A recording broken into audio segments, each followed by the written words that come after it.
passer par une phase de compétition, ça rend un peu plus intéressant le challenge, le dépassement de soi.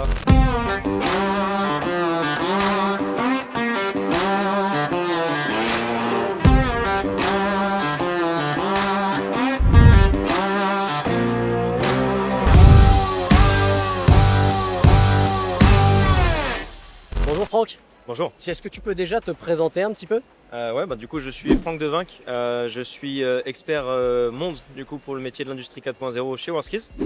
Bon, de formation, je suis roboticien, donc bon, c'est un peu tout ce monde là aussi, hein, c'est très lié. Et donc là, bah, je suis là ici pour accompagner un petit peu les équipes à leur compétition. Comment on devient expert WorldSkills? Le truc, c'est surtout qu'il faut avoir une expérience technique du métier parce que bah, si on doit les accompagner et faire les épreuves, etc., bah, il faut qu'on ait les compétences en face. Ouais. On a des instances qui viennent nous chercher, hein, tout simplement. Ici, nous, vu qu'on est sur des métiers industriels, c'est lui-même qui vient nous chercher. D'accord. Il rentre en contact avec nous et puis il nous demande est-ce qu'on serait partant pour entrer dans l'expérience WorldSkills. On essaye, on voit si ça marche et en général ça marche, on reste dedans quoi. Justement, on est dans la partie industrie 4.0. Qu'est-ce qui te plaît vraiment? Alors là, c'est très général, mais qu'est-ce qui te plaît vraiment dans cette spécificité? Dans le 4.0, ce qui est intéressant, c'est la complexité de chaque domaine qui sont imbriqués en fait dans ce métier-là. On a plein de métiers qui sont super intéressants, hein, ça c'est propre à chacun. Mais dans ce métier-là, on doit toucher à pas mal de domaines au Donc, final. c'est beaucoup plus large. C'est beaucoup plus large et on doit du coup réussir à se spécialiser dans pas mal de choses.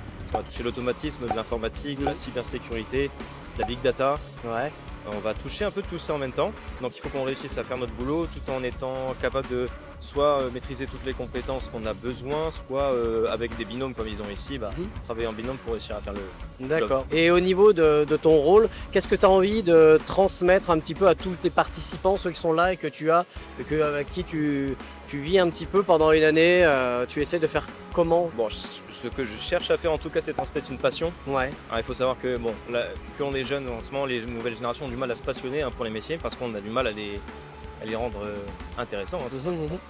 Donc passer par une phase de compétition, ça rend un peu plus intéressant le challenge, le dépassement de soi, chercher à toujours être meilleur. Ça pimente un petit Ça peu pimente un peu la vie, puis en Ouais. plus on va les mettre en valeur, donc c'est Ouais, c'est d'autant ça. plus intéressant. Donc c'est surtout les accompagner sur cette évolution personnelle. Nous, on y gagne là-dessus en fait, quand on voit les jeunes qui sont épanouis et qui ont envie de continuer surtout dans leur... C'est une vraie dans leur monde. satisfaction. Ouais, c'est ça. D'accord. Et dernière question, justement, là on est à Marseille, pour cette épreuve-là particulièrement, il y a quelque chose qui résonne en toi ou c'est une épreuve comme une autre? Au niveau du sujet, en fait, ça a été travaillé avec un thème un peu plus local, on va dire. D'accord.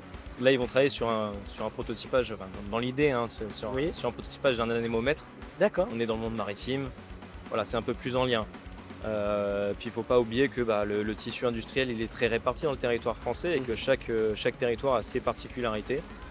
C'est important aussi que ces métiers-là soient représentés sur chaque secteur parce que des jeunes ici pourraient très bien aller dans ce monde-là du boulot et faire grossir un peu nos industries, les rendre un peu plus françaises déjà et puis surtout un peu plus attractives, neutres le plus possible au niveau écologique et puis qu'on fasse des belles choses quoi. Bon, c'est génial, merci Franck.